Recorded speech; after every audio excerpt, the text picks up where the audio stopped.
आता तुमचं असं मत आहे की वंचित बहुजन आघाडीला जर आपण मतदान केलं तर ते वाया जाणार आणि आपला माणूस निवडून पण येणार नाही, ते तुमचं मत आहे. पण माझं मत तसं नाही. माझं मत काय आहे, तुम्ही जर वंचित बहुजन आघाडीला मतदान केलं तर तिथं आपली पर्सेंटेज टक्केवारी काउंट केली जाते.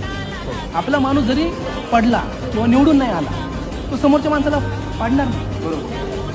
तर तो समोरच्या माणसाला पाडतोय, आपला विजय होतोय तर होतोय, प्लस आपल्याला कळते ना की आपला समाज किती आपल्यासोबत आहे. बरोबर. हां, आणि याच्यामुळं आपल्या समाजातल्या त्या पक्षाची नोंदणी होती आणि आपला पक्ष एक राष्ट्रीय लेवलला जातो.